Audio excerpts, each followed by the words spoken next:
Imagine a life where your financial decisions were not stressful at all. What if you could manage your finances with ease, a touch of confidence, and a brilliant mindset? In today's video, we're going to be looking at 15 genius ways to handle your finances, starting with number one, which is creating a detailed budget. Now, if you want to call it a budget, if you want to call it a spending plan, regardless of what it is, you have to know exactly where you're utilizing your money, how much you're paying in your expenses, and what you have left over month to month. Now, this for a lot of people could really restrict the lifestyle, and that is not the way that I want you to view it. I want you to view it as the opportunity to have your money really work for you and being able to invest and live the debt-free life that you want to. Now, when it comes to managing your money with this budget, you're going to get a couple of statements together. If you have bank statements, credit card statements, you want to get everything together to really make a detailed budget to know where your money is going.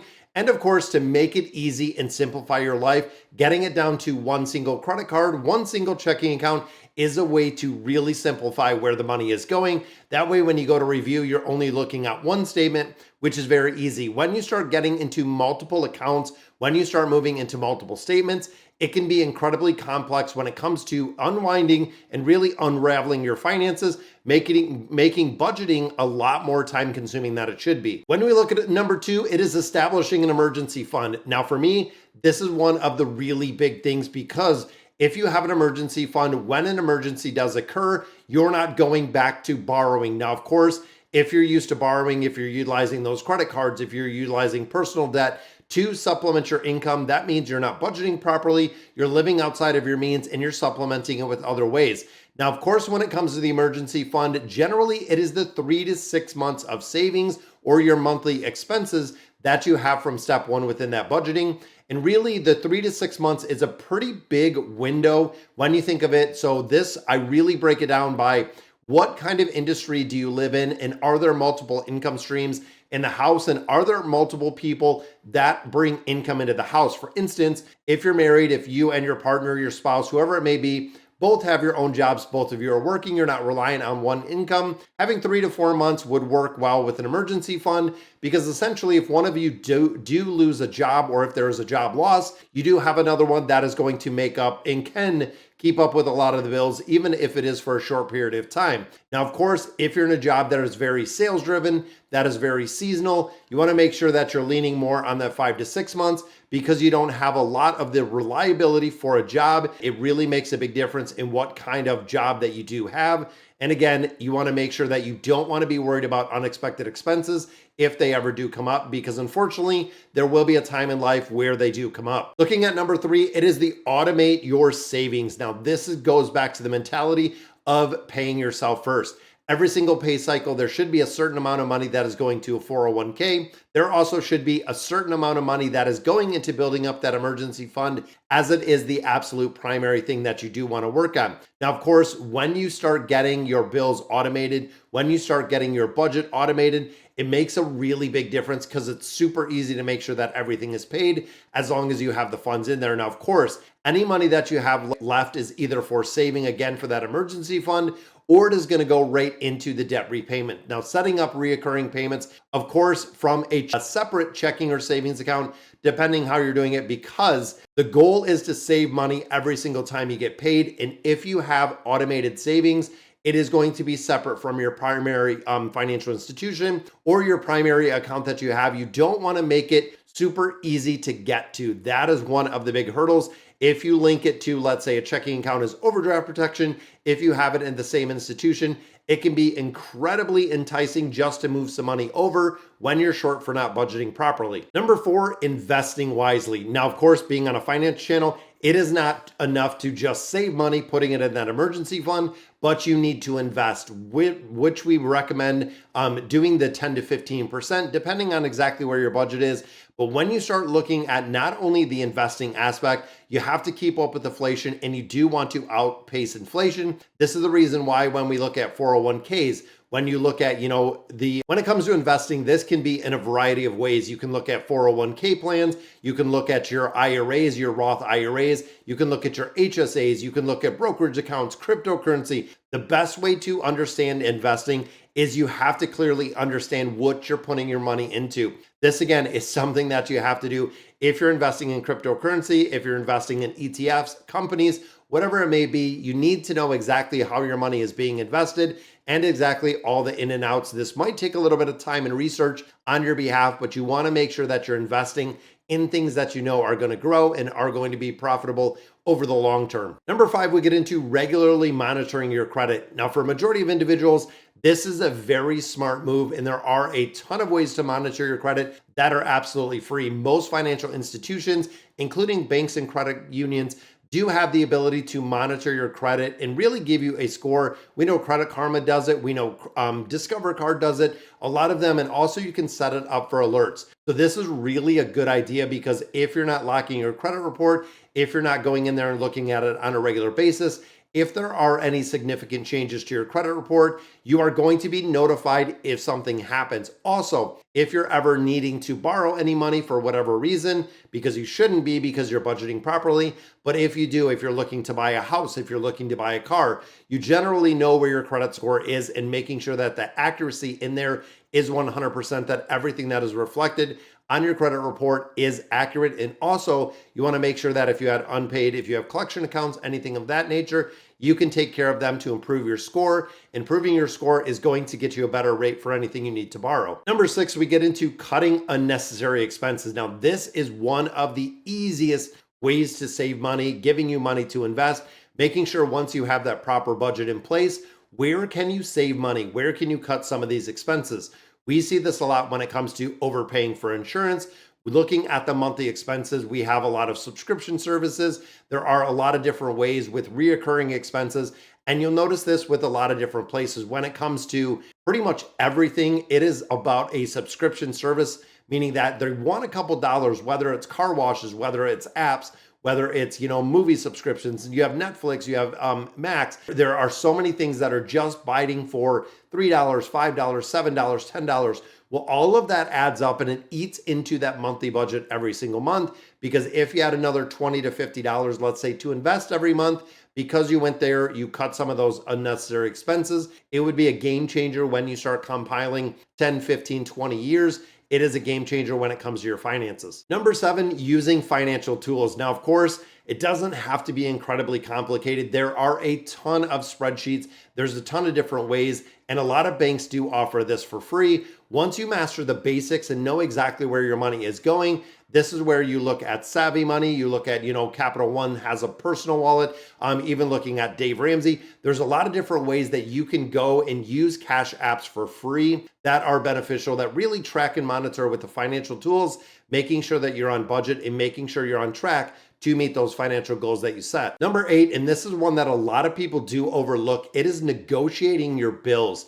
Now, of course, negotiating your bills is a lot easier than you think. A lot of people put too much thought into this. Call your providers, ask them for a discount when you look at your cell phone, when you look at your internet, when you look at your insurance. It is an ultra competitive industry with a majority of those, meaning there are some big key players that pretty much hold a majority of the market. So if you threaten, or if you're looking to move on to another place, if they don't want your business, if they don't want to give you any discount, of course, look at what the competition essentially provides. What goods and services could you possibly get better? Because for a majority of providers, you can get a better price. And if you do find a better price with another provider, you can go ahead and make that easy switch. Number 9 is another one that I like. Practice conscious spending. So when you watch TikTok, when you watch YouTube, a lot of people fall in with items that we have in there, but there is an impulse spending that is kind of crazy, and it can absolutely derail your personal finances. Now, this is really the 30-day rule. Some people do a 7-day rule. When you see something that you really want, that you literally cannot live without, give it a week. Give it 7 days and see if you feel the exact same after 7 days. For the conscious spending, making sure it is an item or product or service that you absolutely want. And you know what? If you do want to purchase that item after that 7-day essential waiting period, go ahead and buy the item, and you'll find that when you purchase it, you are going to have a lot less guilt about making the purchase that you wanted, because you've thought about it and really kept it top of mind, making sure that you're conscious spending. Now we know overall, when it comes to the impulse spending, when it comes to really the impulse items, people spend about $3,600 a year on impulse spending, which to my opinion is absolutely crazy. So these are things that you don't plan on buying, but you end up making the purchases anyways. Number 10 is setting financial goals. Now, as a financial counselor, this is something that I work with people a lot When it comes to setting financial goals, you want them to be very specific. You want them to be measurable. You want them to be attainable. You want them to be relevant and timely. That is right. You want to set SMART financial goals. If you've ever used the acronym, even if you save thousands of dollars, you're more likely to spend it if you don't have a reason for saving. That is where we talk about even your rich life. What does a rich life, what does a wealthy life look to you? Does it mean that I don't have to work 40 hours or 50, 60 hours a week? Does it mean that I'm buying more time to spend with my family? That it's something that I absolutely love to enjoy. Do you like going out to the movies and that's where you want to spend more time? Maybe you're saving for an emergency. Maybe it is retirement. Maybe it could be a dream vacation that you've always wanted to take. Sending your kids to school. There could be a ton of different things. Making sure, of course, when you set your financial goals, that you are writing them down. And I cannot stress the importance of this, whether it's a sticky note next to your desk, whether it is something that you're going to see on a regular basis. When you write down your financial goals, the chances of achieving those goals goes up exponentially because they are written down. Number 11, educating yourself on finance and personal finance. This does not have to be textbooks. It doesn't have to be economic courses. It doesn't have to be the super complex that we see with financial analysis. This could be reading personal financial books. This could be educating yourself like we do here on YouTube. And of course, if you like the content that I'm putting out, please subscribe to the channel. Let me know in the comments what you guys think about these videos, but it could also include reading stories of other successful people. And of course, when you look at this, you are really educating yourself and you're building a better future for yourself through the financial literacy and education piece. Now, when we start looking at America, there are 10 states currently that do require financial literacy or financial education in a high school system. There are 15 additional states that have it on the docket, which means not even half of the states in the United States do require any form of financial literacy when it comes to high school, which in my opinion is a terrible, terrible shame. Number 12, and we knew we were going to talk about it, strategically paying off debt. Now, whether you're using the debt snowball or you're using the debt avalanche method, which of course, when you start leveraging your budget where you see you can save some money, when you start really snowballing it and paying down that debt, you will find more and more money. And honestly, when you start this process, even if you're thousands, tens of thousands of dollars in debt, when you start getting started with the debt repayment process and not accumulating new debt, you will find some very, very resourceful ways to pay debt essentially off faster. You could also look at consolidating. We've seen a lot of home equity products for debt consolidation. We've seen a lot of personal loans for debt consolidation. Not only being able to consolidate the debt, now there is one big caveat to this. If you're doing any debt consolidation, you want to make sure that the monthly liability is not going down, which means you're not freeing up a bunch of cash because you want to knock out that debt and you want to do it exponentially. Now, of course, when it comes to consolidation, a majority of time you're paying a lot less interest. People do this a lot with balance transfers, but the trick to really make this work is you cannot, and I repeat, you cannot accumulate new debt. If you're doing debt consolidation and you're just going to accumulate new debt, it's never going to work. You're going to be right back in this vicious cycle. 2, 3, 4 years, you're going to be essentially going and consolidating debt. You're going to be doing it over and over and over again with the debt consolidation that we do see. Number 13, and this is something that I feel like every American and really every person worldwide should do, planning for an early retirement. The traditional age is 65. Now they bumped it to 67.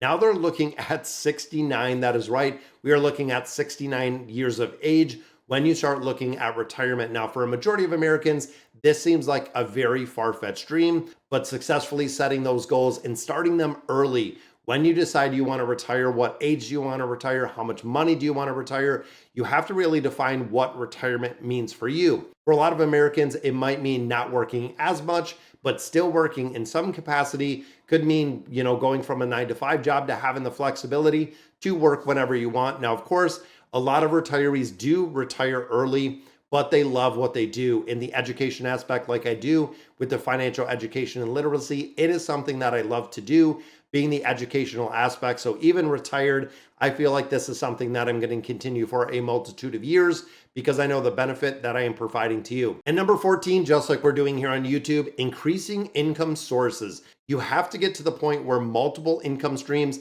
have to be and really are required. When you start seeing things and they're getting exponentially more expensive, very bad news if you're not increasing your income. This doesn't mean the regular 9 to 5 job, because we know for a majority of jobs, wages have far underpaced inflation, have underplaced consumer price index. So essentially, things are getting more expensive and you're not getting raises fast enough to cover that. This is the big part where 54% of Americans do a side hustle. They have something that they enjoy on the side that produces income. This could also be, let's say, investing with dividends. You could also have CDs that are accumulating interest, savings accounts, those high yield savings accounts that are giving you interest. When you start looking at the multitude of income streams, you are essentially getting to the point that you're supplementing your income. We know when you get to Social Security, it roughly replaces 40% of current income, which means you have about another 40 to 60% that is going to have to come to somewhere. And of course, if you don't have the retirement accounts and if you don't have larger balances in there, it's going to be incredibly difficult for you to supplement the income without having a lot of multiple income sources. And the final one we look at, number 15, is regularly review and adjust everything we talked about in here. Now, when you look at the strategies, some of them can be incredibly complex and very hard to work. And if you fail, it is about failing, learning from actually what you did, and then moving forward, taking, it kind of on a pace of month to month, seeing the progression you're making and really celebrating what you're doing when it comes to progression, making sure your budget is keeping you on track. And again, there's going to be times where we stumble and fall, where it is kind of a building block or learning experience, but overall it is up to you and how you want to treat these financial. So when you do it, regular check-ins on a weekly basis if you have to, monthly basis, you can make sure that you catch any of those mistakes along the way, making sure that you're on the road to financial freedom, because of course, when you're getting ready for retirement and you finally get to the point of retiring, when you're financially free, you have no debt at all, you have multiple income streams to supplement the Social Security, you're going to be set up for an incredible amount of success. All right, guys, so that is going to do it for today's video. 15 genius ways to handle your finances. Let me know in the comments what you guys think. And as always, thank you guys for watching.